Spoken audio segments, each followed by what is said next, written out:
Amen. Magandang gabi po sa bawat isa at natutuwa po ako na ngayong gabi ay makasama po kayong lahat sa ating pong gawain ito. Nais ko pong welcome yung pong lahat ng ating mga bisita sa gabing ito at ako'y naniniwala na ang Diyos ay hinayaan na kayo po'y nandito sapagkat meron po siyang nais na gawin sa inyong mga buhay. At ganoon din po naman sa mga naka-online, sana sa taong sasapit, 2024, hindi na kayo naka-online, kundi natin na kayo sa bahay ng Panginoon. At ganoon din po naman, nais ko rin i-welcome yung pong aking kamanggagawa, matagal na kasama, kaibigan, kapatid sa Panginoon. Nilapitan po niya ako kanina, pero nawalang bigla, pero alam ko narito siya.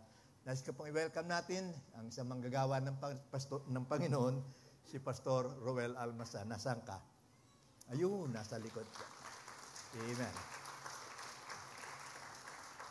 Yan po ay kasama nating kamanggagawa sa Panginoon. Napakaganda po ng ating pong pinapaksa sa buwang ito ng Disyembre. At ito po ay pagdiriwang, Celebrate Christmas. At ating pong pinagdiriwang ang Kapaskuhan, hindi dahil sa ito isang okasyon, kundi dapat po nating makita, meron tayong Kapaskuhan sapagkat merong ipinanganak ng araw ng Pasko. So in short, we celebrate Jesus, not only this month, but we celebrate Jesus. Dapat ating pong pinagdiriwang inaalaala ang Panginoon, hindi lamang po sa panahon ng Kapaskuhan, kundi ganun din po naman sa lahat ng araw ng ating pong mga buhay, dapat po ipinagdiriwang natin ang Panginoon sapagkat katulad po ng nasabi ng ating pong kamanggagawa, si Brother Randy, o Radley. Randy. Ano ka nga ba, Radley o Randy? Radley. Ay, Jesus, ang ating pong pinakadakilang kaloob, regalo sa ating pong mga buhay. Kaya nga, sa gabi pong ito, tayo po'y tutungo sa ating pong paksang ito, Celebrate Christmas with the Spirit of Generosity. Sabalit bago po yon, ay nais kong ating balikan sandali, yung pong ating mga napag-aralan na nitong mga nakaraang mga linggo, na kung saan po ay ating pong ginawa na we celebrate Christmas with the spirit of forgiveness, we celebrate Christmas with the spirit of joy, at nais ko pong bigyang pansin yung pong celebrating Christmas with the spirit of forgiveness. Yung pong ating pinagdiriwang ang araw ng Kapaskuhan na merong espiritu ng pagpapatawad. Sapagkat ako pinaniniwala na kung merong dapat makilala at malaman ang lahat ng mga mananampalataya sa kasalukuyan, ay yung matutunan po nila kung ano ang tunay na ibig sabihin ng forgiveness. Sapagkat yung pong pagpapatawad ay meron pong lakip na kapangyarihan sa inyong at sa ating mga buhay. Kung hindi kayo marunong magpatawad, hindi po nyo mararanasan ang kapangyarihan, the power of forgiveness sa buhay ng isang nananampalataya. Kaya nga ako pinaniniwala na tayong lahat na nandito ngayong gabi ay nagpatawad na at pinatawad na. Amen. Kaya nga, muli po, sasabihin ko sa inyo, at lagi natin ginagawa ito, sabihin mo sa katabi mo, pinatawad na kita. Amen. Siguro iba nagtataka, bakit meron ba akong ginawa sa iyo? Napakaganda po ito at nais ko lamang pong sabihin sa inyo, ibahagi sa inyo, yung ilang mga bagay na akin pong nalaman patungkol po sa pagpapatawad. Ano po? Kasi ito po ay mahalagang malaman ng lahat ng mga mananampalataya na merong kapangyarihan doon po sa tinatawag na total forgiveness. Maaari pong ang alam ng marami ay forgiveness lamang. Subalit hindi sila inaabot yung katotohanan na pwede palang magkaroon ng kapangyarihan ng pagpapatawad kung ang gagawin mong pagpapatawad ay lubos, ganap, buong buo na pagpapatawad. Isang babaeng manunulat po na ang kanyang pangalan ay si Michelle Nelson. Siya po ay sumulat ng mga katuruan tungkol po sa forgiveness. At isa po sa kanyang binanggit na ito, meron daw po, at meron ang sabi niya, there are certain degrees of forgiveness. Meron ikang mga iba't ibang antas ang mga pagpapatawad. Una po, ang sabi niya, there is what we call detached forgiveness. Yun ang sabi niya, merong tinatawag na detached forgiveness. Para po madali nating maunawaan sa salitang detached, nakikita niyo ito. Ha? Pag nawala, detached yan. Pag magkasama, attached. Attached, detached. Meron pong tinawag si Michelle Nelson na detached forgiveness where there is a reduction of negative feelings toward the offender but there is no reconciliation. Yung pong ibig sabihin ng detached forgiveness, merong mga antas ng pagkawala, bawas na masakit na damdamin laban sa nagkamali sa kanya, pero walang pakikipagkasundo.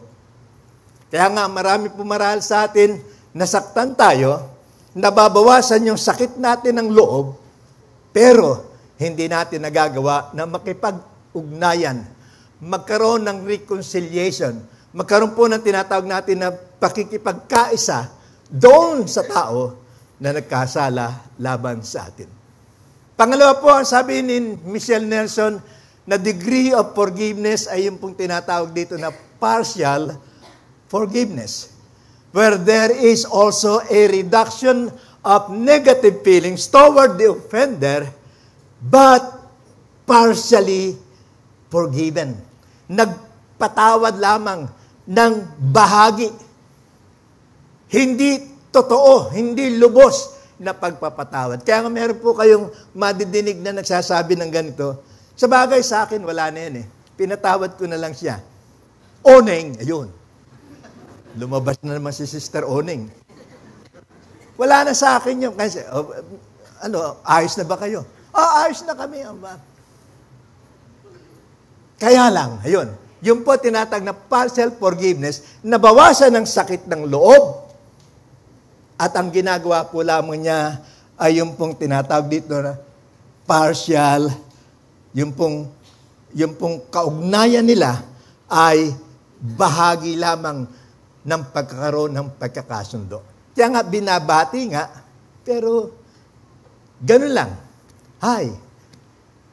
Wala noong makatotohanan at lubos na pagpapatawad. Kaya nga, maaaring ilan po sa atin, baka ang alam lamang ninyo ay partial forgiveness. Pinatawad ko na siya, kaya lang pag nakikita ko ang pagmumukha niya, nag-iinit ang aking kalooban. Partial forgiveness yan. Kaya sabi niya, kaya ako doon na, pagpunta ng church, doon na ako umuupo sa harapan para hindi ko na siya nakikita. Ngayon naman, gustong-gusto ko umupo sa likuran para nakikita ko siya talagang partial forgiveness yan. Kaya nga, mahalaga po ito na malaman natin na ang espiritu ng Kapaskuhan, dapat meron po tayong tinatawag dito na makita natin na maranasan po natin yung full power ng pagpapatawad sa pagkakaroon po ng pangatlong sinabi nitong si Michelle Nelson, total or full forgiveness. Ano po itong full forgiveness? Ito po ay hindi lamang po yung reduction. Totally, nawala na po yung sakit ng loob. Ang sabi po rito, there's a cessation. Meron pong pagkahinto, stop. Meron pong full control of negative feeling. Hindi na siya nagkakaroon pa ng masakit na damdamin sapagkat napipigilan na niya ito.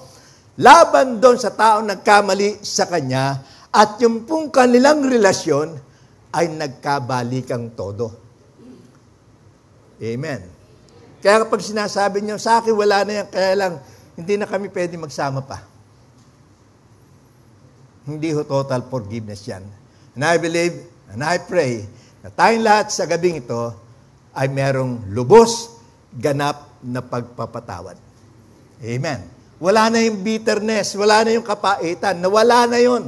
Inalis na ng Panginoon. Sana ngayong Paskong ito, haharapin natin ang bagong taon, haharapin natin ang Kapaskuhan ito, na kung saan wala nang anumang sakit ng loob laban sa kanino man. Kaya nga po, kung kayo'y meron pang sakit ng loob sa mga pastor na narito, kasi ang ganda-ganda ng presentation namin kagabi, konti lang ang binigay sa amin. Alisin na natin yan. Tayong lahat kagabi, nanalo tayong lahat. Masaya tayong lahat. Sapagkat yun ang nasa ng Panginoon, ang isang tuwiran at lubos na pagpapatawad, wala nang nararamdamang ano pang sakit ng kalooban, kundi kanilang ibinalik na muli ang kanilang makatotohanang pagsasama. Kaya nakakalungkot po sa mag-asawa na nasa isang bahay, nasa loob ng isang bubong ng tahanan, hindi nagkikibuan, hindi sila hindi man nag-uusap. Pag gustong mag-usap, meron silang messenger. Hoy, sabihin mo sa nanay mo, gutom na ako, paganda niya ako. Hoy, sabihin mo sa tatay mo, kung gusto siya, kumain siya mag-isa. Meron pang mediator. May tagapamagitan. Kaya nga, ngayong gabi, sabi nyo, malaya na ako. Wala nang sakit na loob. Totoo yan, ha? Kasi Diyos lang nakakaalam kung totoong sinabi niyan o hindi. Kaya nga, punta na tayo ngayon dito sa ating papaksain ngayong gabi na kung saan po'y sinasabi rito sa ating pong aralin, celebrate Christmas. Ang sabi po rito, sapagkat tayo po'y merong spirit of generosity. Meron tayong spirito ng pagiging generous. Tingnan po natin para maunawaan natin kung ano ibig sabihin po ng salitang generous. Okay, tingnan po natin. Ang sabi po rito, yung pagbibigay po ng kahulugan sa salitang generous ay ito. Sabihin po nyo, generous. Ibig sabihin, willing to give help or support, especially more than usual or expected. Handa na tumulong. Handa nang magbigay ng suporta, lalong-lalo na sa mga panahon na hindi inaasahan. Sabi pa po rito, giving or sharing in abundance and without hesitation. Showing a readiness to give more of something as money or time that is strictly necessary or expected. Kaya nga, pag sinabi po natin tayo generous, sa katabi mo ngayong gabi, handa kang dumukot. Amen. Kaso ang tanong, anong dudukutin? Handa kang magkaloob, magbigay, nang wala kang inaasahang anumang ganti sapagkat ang generous people po, nagbibigay lang yan, hindi umaasa na sila ay tatanggap. Amen. Kaya nga, karamihan po sa mga, sabihin po natin, meron po tayong mga opisyalis dito, ako'y naniniwala na hindi naman nila ginagawa at gagawin ito. Meron po tayong mga politiko, nagtumutulong. Pero yung tulong nila may string attached sapagkat nais nila, pag tinulungan kita, dapat ibalik mo sa akin ang pagtulong ko sa iyo. Sa isang generous believer, tumutulong sila, wala silang inaasahan na namang ibabalik sa kanya sapagkat ang kanyang inaasahan na magbabalik sa kanya, hindi tao, kundi ang ating pong Panginoong Diyos. Siya ang magkakaloob ng ating pong mga pangangailangan. Kaya nga dito po, ang sabi rito sa pangkahulugan ng generous, charitable, benevolent, bountiful, unselfish, magnanimous. Ano ba yung magnanimous na yan? Liberal, lavish. Sabi nga ni Pastor Manny, lavish ang ibibigay sa atin ng Panginoon. Open-handed. Sa Tagalog po, mapagbigay, mapagkaloob, bukas palad, malaki, masagana, mapagpatawad, mapagkawang gawa. Pag hindi pa naman naintindihan natin yung salitang generous sa taktak na Tagalog na yan, ewan ko na lamang sa inyo. Kaya nga, yun ang ibig sabihin ng generous. Bukas ang palad. Mapagbigay kahit hindi humihingi. Kaya yung katabi mo, kahit hindi humihingi, bigyan mo na. Yan po ang sinasabi rito sa ating pong pinag-aaralan. Kaya nga, nais kong basahin po natin ang Matthew chapter 2, verses 9 to verse 12.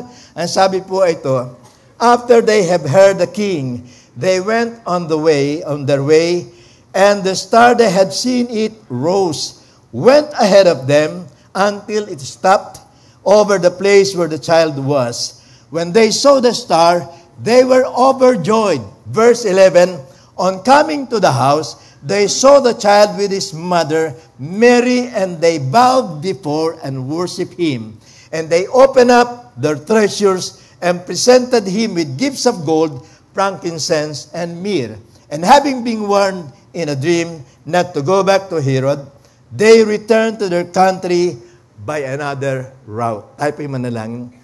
Panginoon, narito po, pag-aaralan po namin ang inyong mga salita. Dalangin ko, O Diyos, na Ikaw po ang siyang magbukas ng aming mga puso, ng aming mga kaisipan, upang amin po matanggap na mayroong pagpupuri, pagpapasalamat, ang mga katuroang ito na nais po ninyong malaman po ng bawat isa sa atin. Kaya nga hinihingi po namin, Diyos, ang inyong patnubay, ang inyong pagsama sa pangalan ni Jesus. Amen. Tayo po'y nagdiriwang ng Kapaskuhan, at dapat sa pagdiriwang natin ito, taglay po natin ang generosity. Ang sabi po rito, we have the spirit of generosity because generosity is a common trait among the believers. Yan po ang unang katuruan na sinasabi po rito sa ating banal na kasulatan na ang pagiging mapagbigay, ang pagiging mapagkawang gawa, ang pagiging mabuti, ang pagkakaroon ng bukas na palad, ang sabi po rito, ito isang pangkaraniwang kaugalian ng isang nananampalataya. Sino po rito ang mga mananampalataya na? Kaya nga, likas na lamang sa atin ang tayo po maging mapagbigay. Pag sinabi po nating likas, nature natin yan. Bahagi na ng ating pagkatao bilang mananampalataya ang tayo po maging mapagbigay. Sapagkat ito po ay tinuturo sa atin. Alam po niyo mga kapatid, kung atin pong lilimiin at susuriing mabuti, ang tao po ay pinanganak na merong kalikasang selfish, maramot. Totoo o hindi? Lahat tayo, meron tayong kalikasan na tayo po ay maramot. Ang maramot dito nung araw, magsabi ng amen. Ang hina. Parang ayaw yung tumanggap ng katotohanan. Likas sa atin po, ang tayo po ay maging maramot. Ipinanak tayo na merong ganyang nature, na merong ganyang kalikasan. Kaya nga yan po'y lumilitaw hanggang hindi natin talaga ibinibigay ang ating sarili sa Panginoon. Meron tayong likas, meron tayong espiritu ng pagiging maramot. Yun po yung hindi pa natin nakikilala ang Panginoon. Pero ngayong tinanggap na ninyo si Kristo bilang inyong tagapagligtas, nagiging likas na lamang sa atin, hindi na yung pagiging maramot, kundi tayo po yung nagiging mapagbigay na, nagiging bukas na ang atin pong mga palad. Sabi ko nga po nung kami nag-aaral ito nung Friday, sabi ko, ang bawat sanggol na pinapanganak, mapapansin nyo, pag pinanganak siya, kuyom ang palad. Napapansin po nyo? Nung pinanganak kayo, napansin nyo kamay nyo, ganun. Ganyan tayo lahat. Kaya sabi nga po ng isang pastor, sabi niya, yung daw pong kumadrona, nagpapaanak ng sanggol, lumabas yung bata, hinahanap ng kumadrona ng kanyang singsing, wala. Nakita niya, nasa kamay na ng bata. Ang galing ng batang yon. Kaya nga, etong tandaan nyo, ipinanganak tayong kuyom ang mga palad.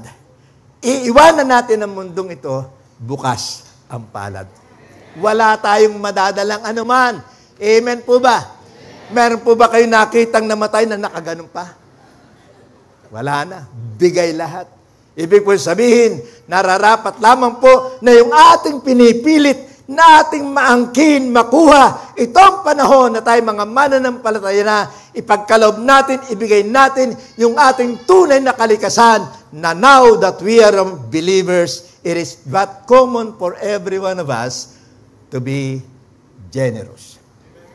Amen. Kaya nga, pagdating po sa offering, hindi na tayo natatakot sa box na ito. Amen. Meron nga po isang kwento, sabi, isang church, isang pastor, nangangailangan ng church, building. Sabi, kung sino man ang maaari makapagtaboy ng masamang espiritu sa loob ng church, bibigay sa kanya ang building. Yung isang pastor, gabi, dumating yung masamang espiritu, pinakita niya ang Bible niya, in Jesus' name. Lapit pa ng lapit yung masamang espiritu, in Jesus' name. Yung isang pastor sumubok din, pagkagabi po, may nadinig siyang kadenang hinihila. Amoy kandila. Amoy niyo, amoy kandila ba? Wala. Amoy kandila, takot na takot. Sabi niya, mukhang hindi lalayas itong masamang espiritu. The Bible na nga, hindi nga lumayas. Alam po niyo ginawa ng pastor? Kinuha niya ang offering basket, pinakita niya sa diablo, tumakbo ang diablo palabas. Kaya kayo, pag kayo natatakot sa box na ito, pag kayo natatakot sa mga offering basket, nananaog, biglang-bigla mapapaihi dahil may offering. Yung diablo, tumakbo, natakot sa offering. Pero hindi tayo ganon. Dahil tayo generous na. Amen. Mapagbigay na po tayo. Kaya nga, sa madalas po sinasabi ko, maging sa mga kapatid po natin sa ibang bansa, sabi ko, alam po nyo, mapalad kami rin sa aming bahay-sambahan, sapagkat sa aming pong bahay-sambahan, Calvary Temple, hindi na issue sa amin ang giving. Hindi na pinag-uusapan yan. Sapagkat naraman natin, natutunan po natin na ang generosity ay pangkaraniwang na lamang kalikasan ng isang mananampalataya. Bakit po? Tingnan po natin sa Acts chapter 2, verse 44 hanggang verse 45. Ang sabi po ay ito. And all the believers, ito po ay may kinalaman po sa early church, sa unang iglesia.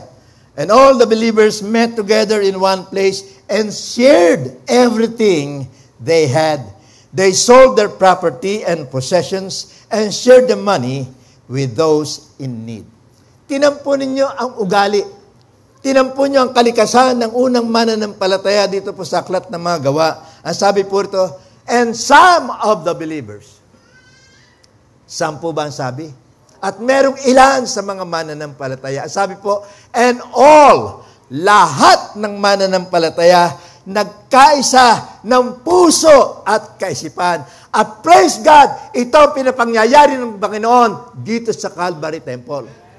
Nagkakaisa ang ating puso, nagkakaisa ang ating mga isipan. At dahil doon, kaya na ninyong ipagkaloob ang tinataglay ninyo sa lahat ng tao. Kaya ba nyo? Panginoon, salamat po. Nakuha ko sa raffle ang e-bike. Pero nakikita ko nangangailangan yung aking kapatid. Kawawa naman, naglalakad, walang pamasahe. Ibibigay ko na po ang aking e-bike sa kanya. Kaya nyo? Ang bigat nun. Pero, dito ang sabi, and all the believers were united in heart and mind. Nagkaisa po sila. At dahil dito, ano po sabi dito? Shared everything they had. Nagsasama-sama sila at sila'y nagkakaroon po ng pagbabahabahagi sa lahat ng kanilang tinatangkilik. Sa verse 45, nais kong basahin po ito ng Acts chapter 2, they sold their property and possessions and shared the money with those in need. Ito ang larawan ng unang iglesia. Hindi ko po sinasabi na tularan natin sila letra por letra. Ang nais ipakita sa atin ng Panginoon ay yung katotohanan po na dapat bilang mga anak ng Diyos, yung ating mga tinatangkilik, Hindi talaga atin yan. Pinagkatiwala lamang ng Panginoon yan. Kaya nga, kung yan po'y kukunin ng Panginoon sa isang iglap, mawawalang lahat yan sa atin. Kaya nga nais ng Panginoon, kung ano man ang nasa sa atin ngayon, magkaroon po tayo ng puso, magkaroon tayo ng mga kaisipan, na itihanda natin ipagkaloob, ibigay doon sa mga nangangailangan. Sino po rito nangangailangan? Taas ang kamay. Sabi po ng Bible, it is better to give than to receive. Mas mabuti, mas magaling ang nagbibigay kaysa tumatanggap. Kaya nga kung nangangailangan ka, sabihin, Panginoon, nangangailangan ako. Pero, dahilan sa pag-ibig mo sa akin, kakalimutan ko ang aking pangangailangan at kung ano meron ako ngayon, itutulong ko pa sa aking kapwa. Dahil doon sa inyong kapasyahang yan, lalo kayong pagpapalain, lalo kayong bibiyayaan ng ating Panginoon dahil po sa ang pagkakaloob, ang pagtulong, pagiging generous, likas na lamang sa atin. Pagka ako'y binabati ng iba, alam ko naman pabalat bunga lang yun eh. Sabi niya, Pastor, ang ganda mong lalaki. Alam mo, sagot ko sa kanya, dati na yan. Inaba sa akin, dati na yan. Kaya nga, yung pagiging generous, hindi dapat bago sa atin. Dati na yan. Dati na natin ginagawa yan, mga kapatid. Kaya nga ito pong tinuturo sa atin ngayong gabi. Kaya nga, ano po nangyari? Dahil sa kanilang pagiging generous, nagagawa po nilang tulungan ang napakaraming mga tao. And this is what this church did during pandemic. Sa kabila po na meron po tayong pandemya, nagawa po ng ating bahay-sambahan at tumulong pa rin sa nangangailangan. May pangangailangan tayo, pero higit natin tiningnan yung pangangailangan ng iba. Tingnan mo yung katabi mo, mukha bang may pangangailangan? Pag malusog, walang pangangailangan yan. Pag ang timbang lamang yan, 65 pounds, malaking pangangailangan yan. Pero yung over 200, naku, wala nang pangangailangan yan. Kaya nga, tingnan po natin, dapat magkaroon po tayo ng sensitive heart. Magkaroon tayo ng puso na madaling makaintindi, makadama ng mga taong nangangailangan ng higit kaysa sa atin. Kaya nga ito pong sabi rito sa atin pong pinag-aaralan, ang pagiging mapagkaloob, ang pagiging bukas palad, ay naging sampagkaraniwan na lamang kaugalian nung pong iglesia sa aklat ng mga gawa. Ngayon po dito po sa ating binasa kanina sa Matthew chapter 2 verse 9, may kinalaman po ito doon sa tatlong pantas. Burahin po natin yung ating sinasabing tatlong hari. Wala pong tatlong haring binanggit sa banal na kasulatan. Sa awit meron. At nag-aginaldo ang tatlong haring mago. Sa kanta, merong hari. Pero sa Bible, hindi hari ang tawag po sa kanila. Ang tawag po sa kanila ay wise man.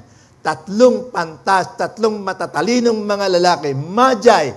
Yung pong salitang magi, yan po yung root word ng salitang magician because in time ng Babylonian po, ng panahon ng mga unang propeta ng Diyos, yung pong mga taong marunong ay nakapag-i-interpret po sila ng mga dreams noon.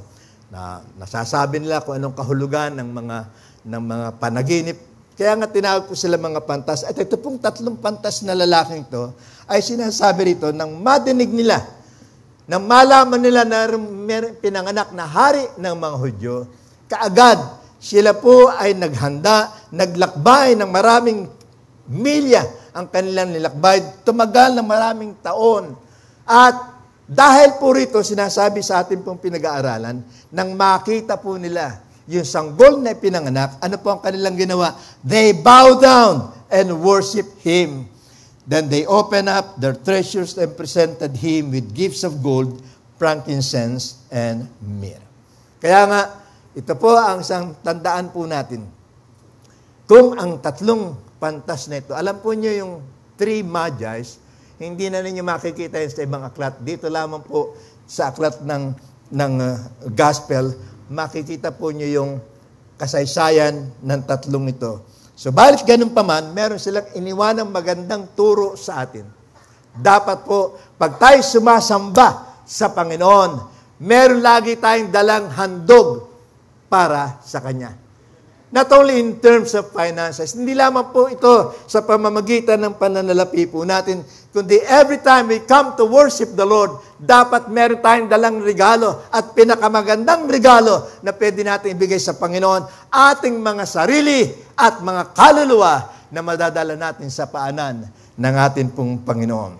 Kaya nga, be generous, sapagkat ito po ay isang pag-uugali na kung saan dapat lamang pong nakikita sa atin. Sa pa pong ilustrasyon na binigay sa Bible ay yung pong rich young ruler, yung pong mayaman na tagapamahala na kabataan pa. Sabi po rin sa Matthew chapter 19, verse 21 hanggang sa verse 26, at alam po natin itong young ruler nito, tinanong niya Panginoon anong kanyang gagawin, kung paano siya magmamana ng buhay na walang hanggan, kaharian ng Diyos. Sinabi sa kanya ng Panginoon, gawin mo 10 utos. At sabi ng lalaking ito, nagawa ko na po yan. May pagmamalaki, sinabi niya, nagawa ko na ang lahat na dapat gawin patungkol sa 10 utos. Ano po sabi ng Panginoon sa kanya? If you want to be perfect, go, sell your possessions and give to the poor, and you will have treasure in heaven. Tanong na lalaki, paano po ako magmamana ng buhay na walang hanggan? Ang sagot sa kanya ng Panginoon, simple, humayo ka. Ibigay mo, ipagbili mo ang lahat ng iyong mga ari-arian at ipamigay mo sa mga nangangailangan. Ngayon ho, hindi naman literal na hinihingi sa atin na ibigay natin ang ating mga ari-arian.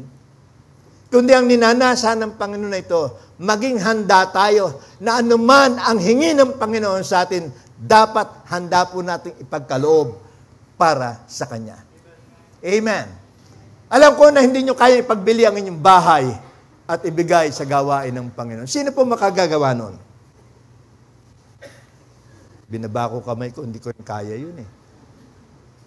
Pero, may mga tao na sapagkat nakita nila, naramdaman nila, naranasan ang tawag ng Panginoon,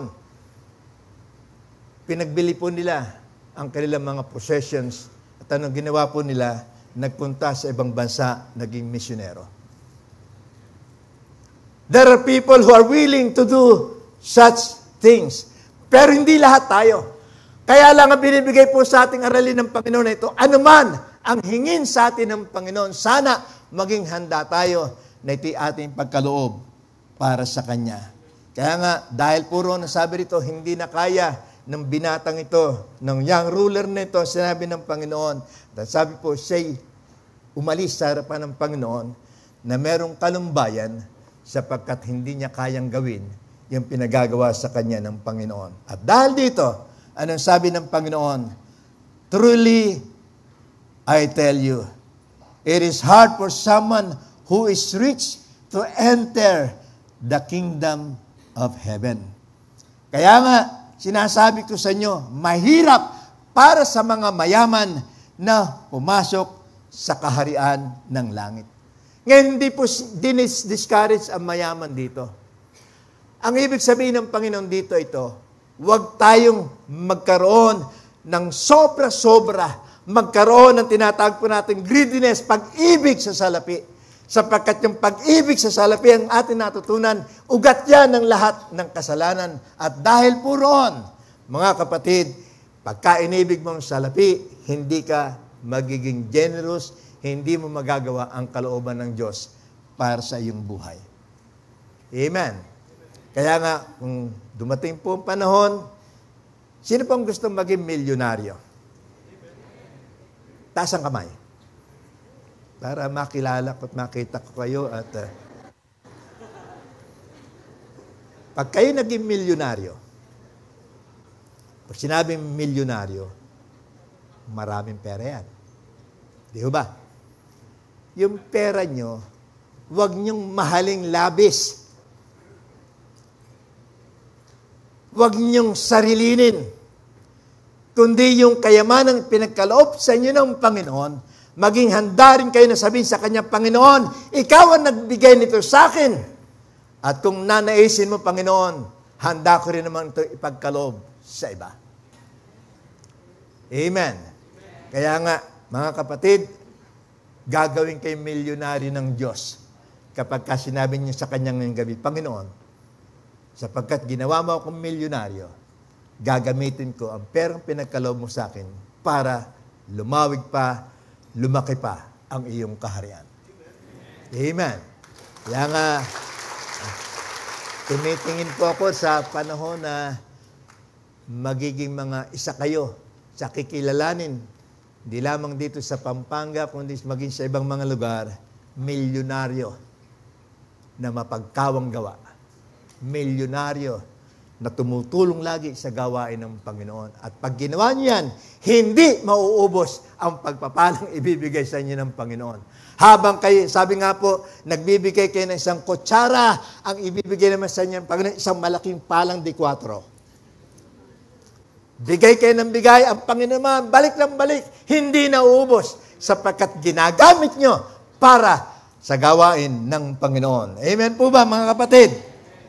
Kaya nga yan po, sinasabi rito, sabi ng Biblia, it is easier, madali daw po sa isang kamelyo na pumasok sa butas ng karayom kaysa sa mga tao na mayaman na pumasok sa kaharian ng langit.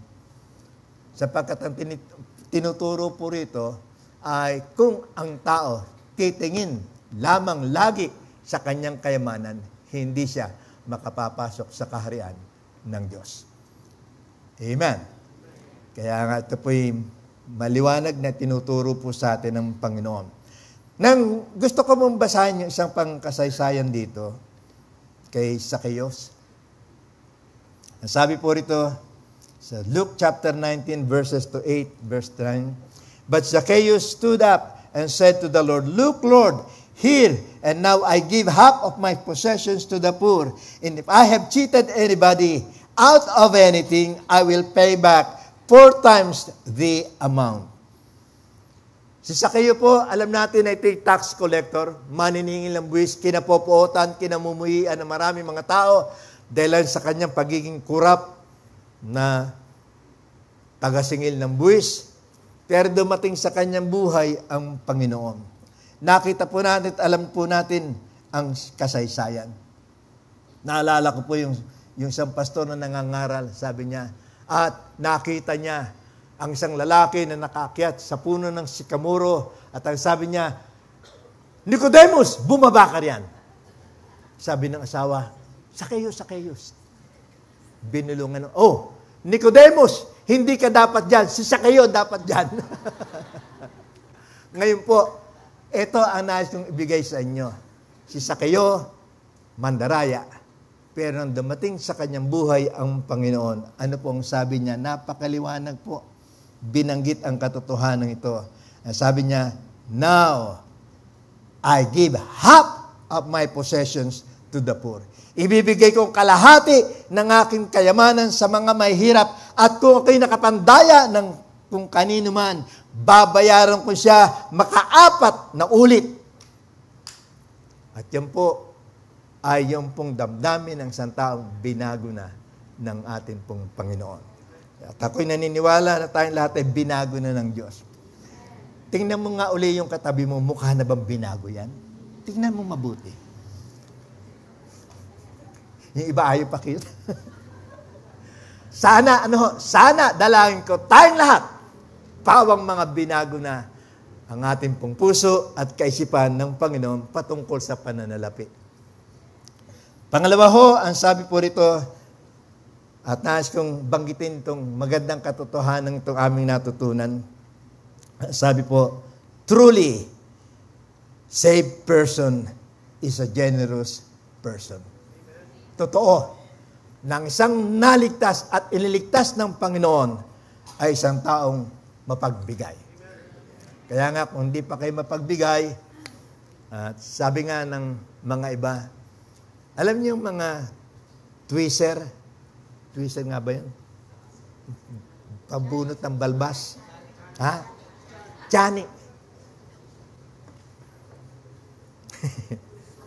Sabi na iba. Ngayon, iba na. Meron pinagugulong ng PC. Ano matawag doon? Sabi na iba, huwag natin gawin ng kaloob sa Panginoon. Tinityani natin. Alam niyo, ibig sabihin nun, inuunti-unti. Sabi ko nga, nakakalungkot po, maraming mga believers ngayon, mahiwaga sila. Yung kanilang mga daliri, may mga mata. Pagdukot sa bulsa, alam ko ano ng 20 pesos at alam yung 1,000. Naiiwanan yung 1,000, ang naibibigay 20 pesos. Ang galing ng mga matang yan. Praise God!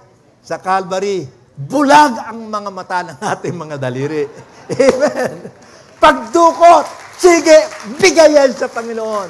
Sapagkat alam po natin, ang Diyos ay mabuting tagapagbigay ganti. Amen! Kaya nga sabi rito sa pangalawa, generosity is an expression of genuine worship. Yung pong pagiging mapagbigay ay kapahayagan ng isang makatotohanan, totoo na pagsamba sa Panginoon. Alam po niyong, sabi nga ni Pastor Manny sa amin, ang worship po ay hindi sinusukat sa lakas ng pagsigaw niyo. Hindi rin po sinusukat yan kung gaano kayo tumaas, kung gaano kayo lumundag. Meron kasi mga, lalo na pagka nagkasabay-sabay tayo rito, ay talagang nagbabagsakan po yung agyo sa ilalim eh. Yumayanig.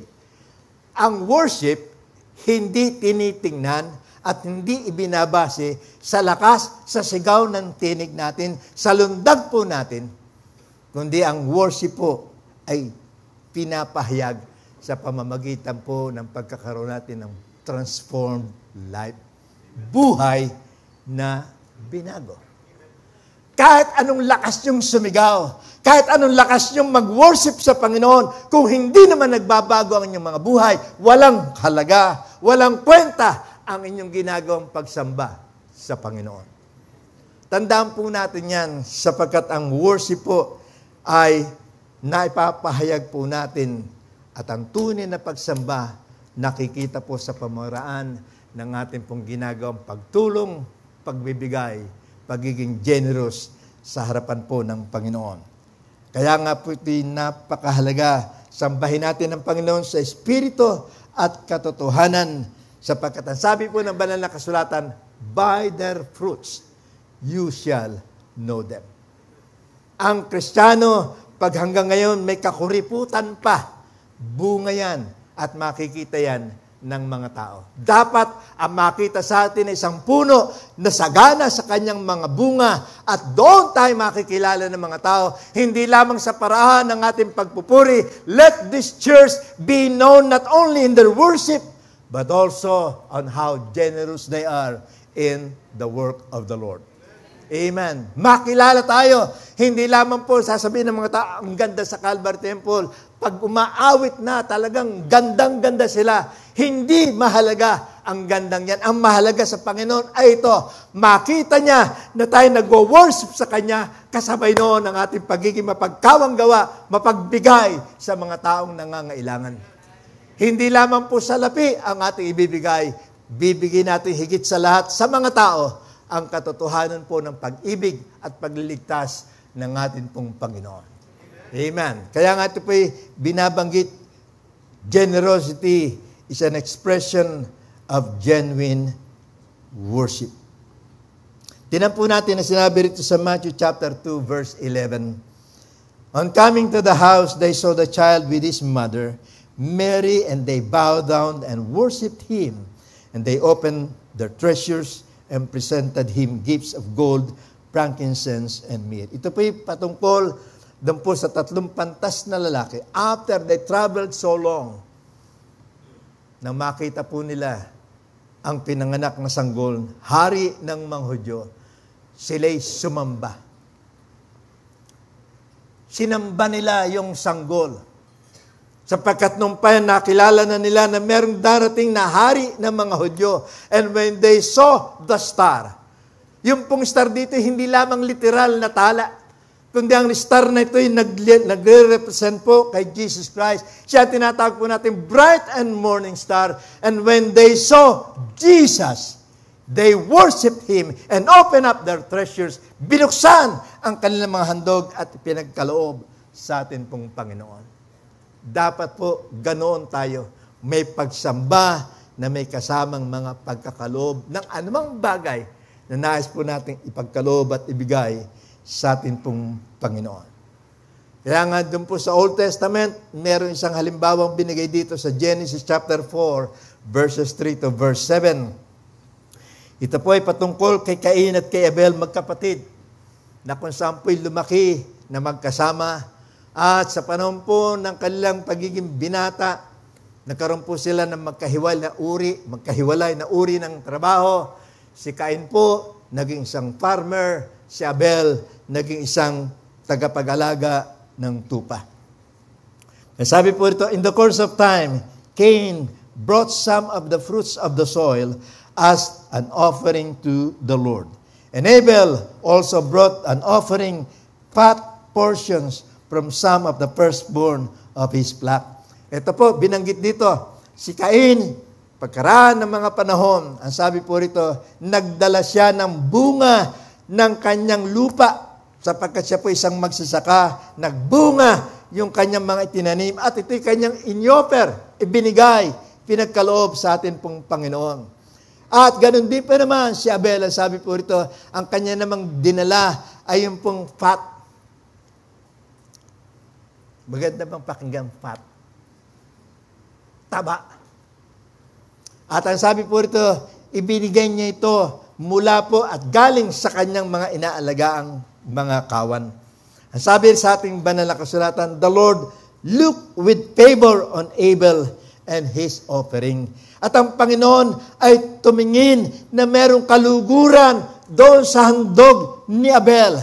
Subalit sa handog ni Cain, ang sabi po rito, he did not look with favor. Hindi nagkaroon ng anumang pabor ang Panginoon doon sa handog ni Cain. Kaya nga ano po nangyari? Nagalit si Cain. At ang sabi po rito ng banal na kasulatan, so Cain was very angry and his face was downcast. Then the Lord said to Cain, why are you angry? Why is your face downcast? If you do what is right, will you not be accepted? Nagalit si Cain dahil hindi tinanggap ng Diyos ang kanyang hain, sapagkat ang kanya pong hain hindi ayon doon sa kalooban ng Panginoon. Ang binigay po ni Abel ay yung pong pinakamasarap, pinakamabangong samyo sa atin pong Panginoon. At yun ang nais ng Panginoon, isang handog na kung saan po'y may pagbubuhos ng dugo, sapagkat ito po'y nagre-representa ng gagawin ng Panginoon na pagtubos sa bawat isa sa atin. Sa handog ni Cain, walang dugong tumagas. Pero kay Abel, meron. Naralaan na po ba kayo dun sa, diyan po sa crossing? Crossing ba yun? Sa gabi, pag dumaan po kayo na may mga umuusok, ang bango, sabi, ang bango ng barbecue. Ang sarap ng barbecue. Lalo na kung ilalagyan mo siya ng sauce, at saka may nagugutom na kayo, no? Yung pong mabango, ay hindi po yung basta karne. Ang bango ng barbecue nang gagaling po rin sa taba. At ito ang inyoper ni Cain na naging mabangong samyo sa ating tinanggap ng Panginoon ang handog ni Abel. Bakit? Sapagkat yon ang ninanasa ng Panginoon. Nang magalit po si Cain, ang sabi po ng Panginoon, kung ginawa mo ang tama, hindi ba tatanggapin ang iyong kaloob? Kung gagawin niyo ang tamang pagkakaloob sa Diyos, tatanggapin niya ng Panginoon. Amen po ba? Ano sabi ng Panginoon? Dalhin niyo ang inyong mga handog. Dalhin niyo ang inyong mga ikasampung bahagi sa kamalig ng Panginoon upang merong magamit sa bahay ng Diyos. Pero kung di po natin dadalhin, mga kapatid, hindi natin pagkakaloob ang tamang hinihingi sa atin ng Panginoon, may galit ang Panginoon, hindi niya tatanggapin ang anumang ating iahain sa Kanya. Gusto niyo maging katanggap-tanggap sa Diyos? Tanong mo sa katabi, gusto mo maging katanggap-tanggap sa Diyos? Ibigay natin yung gusto at nais ng Diyos. Amen po ba, mga kapatid? Kaya ito po yung pinag-aaralan natin sapagkat yun po ang diwa ng Kapaskuhan. Ito ang espiritu ng Pasko na kung saan yung pong pagiging mapagkaloob, mapagbigay ay kapahayagan lamang ng isang tunay na pagsamba. Amen. Kaya nga, ilang oras na ba? Diba, wala na nagtataas ng ano ngayon. Ano? Anyway, ang sabi po rito, gusto ko pong tuloy pa po natin. Nariyan pa po ba kayo? Amen. Kaya nga sabi po rito, sa aklat po ng 2 Samuel, napakaganda po nitong verse na ito. 2 Samuel chapter 24, verse 24.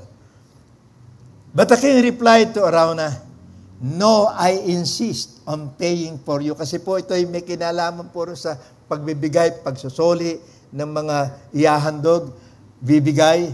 Ang sabi ng lingkod na ito ng Diyos, "I will not sacrifice to the Lord my God burnt offering that cost me nothing." Hindi ako magkakaloob, magbibigay sa Panginoon nang hindi ako magbabayad ng halaga.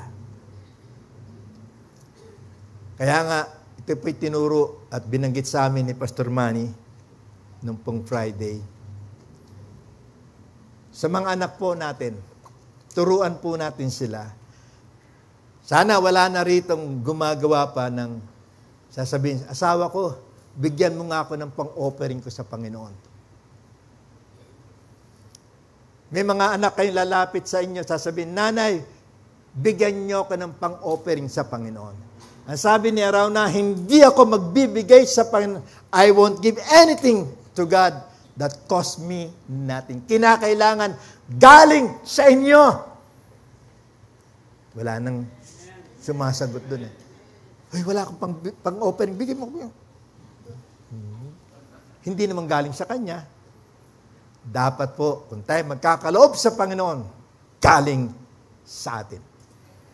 Amen po ba? Sapagkat yun ay sa inyo, binibigay niyo yun sa atin pong Panginoon. Napakahalaga po ng mga katuroang ito. Maging sa John chapter 12, verse 3 to verse 8, ito po'y may kinalaman doon po sa pagkakaloob na hindi pinansin kung gano'ng kamahal. Ang sabi po rito, itong babaeng ito ay nagbuhos ng mahalaga, expensive perfume. John chapter 12, verse 3 to verse 8. Binuhos niya sa paa ng ating Panginoon at pinunasan niya ng kanyang buhok. Alam po yung gawin niya ito? May sabi ng iba mga, sayang. Sayang, ang mahal pa naman ng pabangong yan. Sino po rito ang mahilig pa sa pabango? Ako, mahilig ako sa pabango. Amen. Kung hingin ba ng Panginoon yung mamahalin yung pabango, bibigay nyo? I'm speaking of spiritual perfume. Hindi literal na pabango. Kung hiningi ba ng Panginoon, yung time ninyo, yung oras nyo, kaya nyo bang ibigay sa Panginoon? Kung sinasabi ng Panginoon, pumunta ka sa aking bahay, sambahan 7 hanggang 9, kaya natin. Kung sinabi ba ng Panginoon, ibigay mo ang lahat, ako po'y humahanga sa ating po mga kapatid, yung nag-praise and worship kanina, ma-energy sila. Matagal, pagod ang maraming mga kapatid, pero nakikita po natin na sa kanilang mga kapaguran, naroon pa rin ang matindi, masidhing pagsamba sa atin pong Panginoon. And that is what God wants from us. Kahit anong pagod natin, kahit anong hirap po natin, huwag natin kailanman aalisin yung tunay na pagsamba sa Kanya. Kaya ito po, binanggit dito, mamahaling pabango. Ano po? Binigay sa atin pong Panginoon. Kaya nga, anuman ang halaga ng tinatangkilik po natin at hinihingi po yan ng Panginoon, gawin po natin. All of us do have our personal dreams and visions. Meron tayong mga sarili po nating pangarap. Subalit alam ko po na handa tayong ibigay ang ating mga pangarap para po sa ating Panginoon. Nasabi ko na po ito sa ilan sa inyo nung po ako'y bata pa, na halata pa rin naman hanggang ngayon. Nung po ako'y bata pa, pangarap ko po na ako'y maging isang medical doctor, maging doktor. Kaya nga ako'y binigli ng aking mga magulang noon. Bata pa ako, siguro po yung mga 6-year-old ako, bilhin nila ako ng uniforming doktor. Kaya nga ako'y lakad-lakad sa loob ng bahay, mukhang doktor. Pangarap ko po yun. Kaya nga sinabi ko sa aking parents, pag-graduate ko po ng high school, gusto ko pong tumuloy at kung tulungan niyo ko na matupad ko po yung aking pangarap. Sabi ng aking mga magulang, sige, pumasok ka. After graduation po, nagpunta po ako kasama yung aking mga magulang. Alam po nyo, mula po grade 1 hanggang college, sinasamahan ako ng nanay ko sa enrollment. Sinamahan po ako sa Manila Central University and I enrolled bilang isang, nung po preparatory medicine pa. Nag-first year po ako. Tuwan-tuwa ako. Sabi ko, uy, matutuloy yata aking pagiging doktor. Pero, praise God, hindi natuloy. At natutuwa naman ako, mas maganda ang aking napasukan ngayon. Amen. Hindi nga ako doktor, pero purihin po ang Panginoon, nagagamit naman ako ng Panginoon sa paghahayag ng kanyang salita. No remorse, no regret. Hindi man natupad ang aking pangarap, pero ang Diyos, tinawag ako, sinabi, hindi ka para dyan, dito ka para sa paghahayag ng salita ng Panginoon. Kaya nga ito po, handa nating pagkaloob, ibigay natin, maging yung mga pangarap natin sa ating mga anak. Kung sila'y tinatawag ng Diyos, sabihin natin, anak, tinatawag ka ng Diyos, purihin ng Diyos, iwanan mo yung iyong kinukuhang yan, sundin mo ang kalooban ng Panginoon sa iyong buhay. Gawin po natin kung anong gusto ng Diyos, tandaan ninyo, hindi kayo magsisisi. Bakit po? Sapagkat yung pong generosity is the key to blessings and protection. Yung pong pagiging mapagkaloob ay susi sa pagpapala at pag-iingat po ng ating pong Panginoon. Kaya kapag po binigay natin ng pinakamabuti para sa Kanya, ito naman ay nagiging susi sa biyaya at pag-iingat ng Panginoon. Matthew chapter 2 verses 11 to verse 12. Ano sabi po rito? On coming to the house, they saw the child with his mother Mary, and they bowed down and worship Him. Again, patungkol po ito sa mga pantas na lalaki. Ganun pa man, sabi kasi ni Herodes sa kanila, pag nakita yung sanggol, bumalik kayo rin sa akin, sabihin nyo, at ako naman ang pupunta roon para siya isambahin. Pero anong ginawa po ng tatlong ito? Sa halip na bumalik kay Herodes, umiba sila ng landas at nagkanya-kanyang uwi patungo sa kanilang maaari sarili lang tahanan. Hindi nila sinunod. Pero, ang nakita po natin dito, iningatan sila ng Panginoon. Sapagkat, isipin po nyo, nilabanan nila ang utos ng hari. Nilabanan nila ang salita ni Herodes. Kayang-kaya ni Herodes na ipahabol sila at ipapatay dahil hindi tumupad sa sinabi sa kanila. Ganun pa man, nakita natin yung pag-iingat na ginawa ng Panginoon sa kanila. The same thing. Kung anong ginawa ng Panginoon sa tatlong pantas na lalaking ito, kaya pa rin niyang gawin para sa atin. Iingatan niya tayo at pagpapalain niya tayong lalo sa ating mga buhay. Amen. Yung pong mga tinatangkilik natin, iingatan niya ng Panginoon. Pamilya natin, iingatan po yan ng Panginoon sapagkat ang pagiging mapagkawang gawa ay naging daan at susi ng pag-iingat at mga pagpapala po ng ating Panginoon. Kaya nga nasabi po rito, dalhin ninyo sa Malakay chapter 3 verse 10 to verse 11, dalhin ninyo ang lahat ng inyong handog at ikapo sa bahay ng Panginoon upang may magamit. At yung pong ginagawa po natin, everything that we give to God, lahat ng mga biyayang binibigay natin sa bahay-sambahan ito, nagagamit ng bahay-sambahan upang ating pong maabot pa maraming mga tao at matugunan po natin ang pangangailangan ng ating church. Amen po ba? Sipin po ninyo kung wala tayong aircon ngayon. Isipin po niyo kung wala tayong ganitong bahay-sambahan. Ang lahat ng ito, pangangailangan ng sambahan. At kayo, na mga tinawag ng Diyos, ang siyang ginagamit upang tumulong, upang atin pong batugunan ang lahat ng pangangailangan po ng gawain po ng atin pong Panginoon. Kaya tandaan po ninyo, sabihin yung key, susi.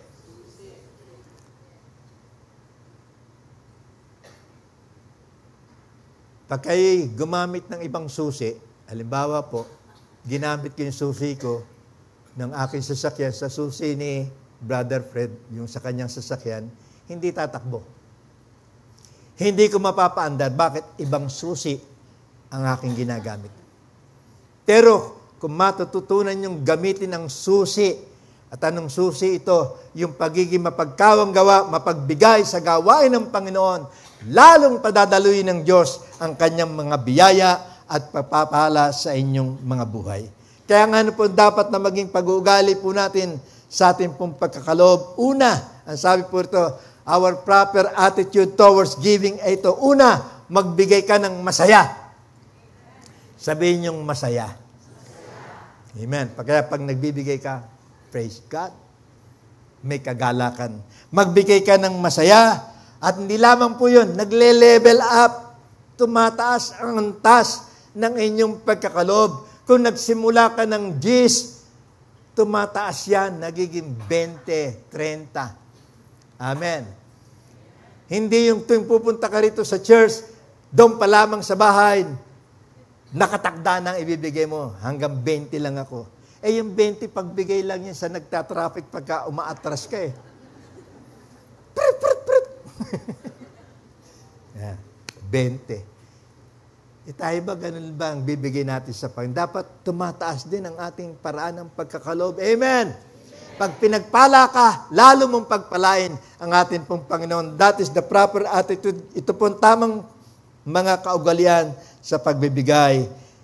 Masaya, tumataas yung antas ng ating pagbibigay, at higit sa lahat, merong paggalang sa pagkakaloob. Makinig po kayo mabuti dito sa akin sasabihin ngayong gabi. Isang insulto sa Panginoon.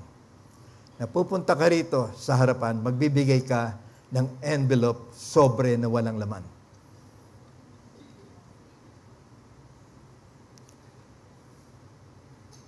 Nariyan pa po ba kayo? There are people in the church para lamang mapakitang lumapit sila at nagbigay, bibigay sobre, walang laman. Sinong dinaya natin? Ang church? Ang pastor? Hindi po.